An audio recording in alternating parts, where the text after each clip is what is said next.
How many of you went to recess every day at school?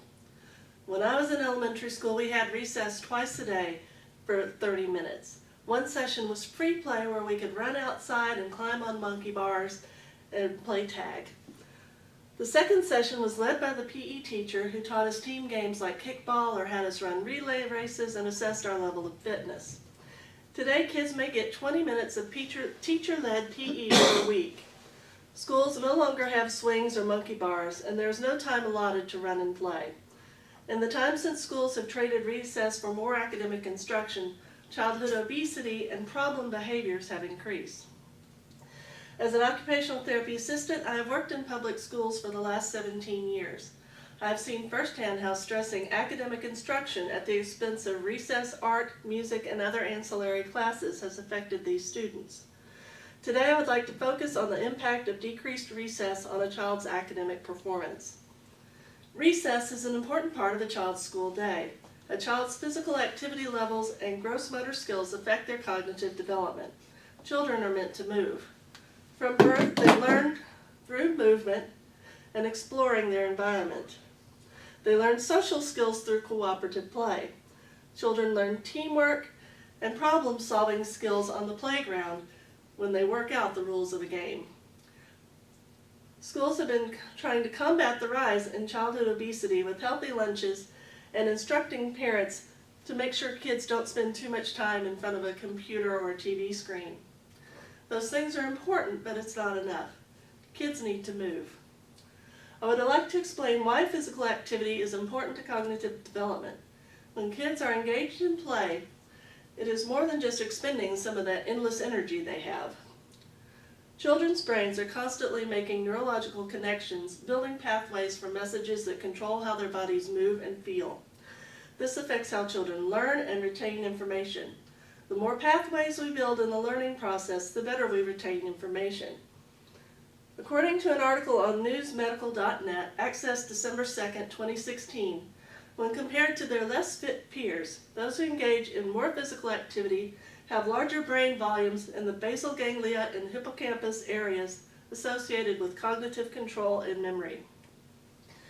Active children have increased attention spans compared with their less active peers. Students who are easily distracted have a more difficult time completing classwork and are made to miss recess in order to finish their incomplete work.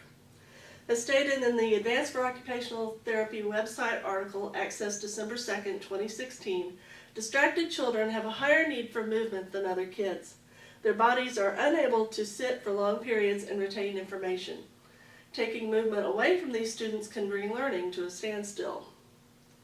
Decreased physical activity is related to decreased academic performance, according to the article entitled "The Relation of Childhood Physical Activity Linked to Brain Health, Cognition, and Scholastic Achievement," from the News Medical website accessed December 2nd, 2016. Inactive children consistently perform lower on test scores than their physically active peers, yet a majority of students are engaged in little physical activity at school during the week. We've established that physical activity is important, so how much physical activity does a child need? According to the LINK project, Let's Inspire Innovation in Our Kids at Texas Christian University, website accessed December 2nd, 2016, research shows that giving 2 15-minute unstructured play breaks in the morning and in the afternoon positively affected student academic performance over the course of 2 years. Academic achievement improves when you include time for recess and physical education. You can even tie academic goals into a physical activity and combine it with instructional time. Math and reading can easily incorporate running, jumping into the academics of counting and sequencing. Children learn social skills through cooperative play. Being able to take turns in a discussion and collaborate on a group project are skills first learned on the playground. Allowing children to sort out their own disputes in a free play and will enable them to work independently on cooperative projects without the need for a teacher to draw every step out of them in the process. What is the negative impact of the lack of physical activity? The lack of physical activity leads to psychological changes and physiological changes. As quoted from the Washington Post website, Access December 2nd, 2016, when any human sits for longer than 20 minutes, the physiology of the brain and body changes, robbing the brain of needed oxygen and glucose, or brain fuel. This makes it difficult to concentrate and learn. For a child with attention issues, focusing is out of the question and the need to move is overwhelming. The result is some of your students are half asleep when the other half are bouncing off the walls and no one is learning.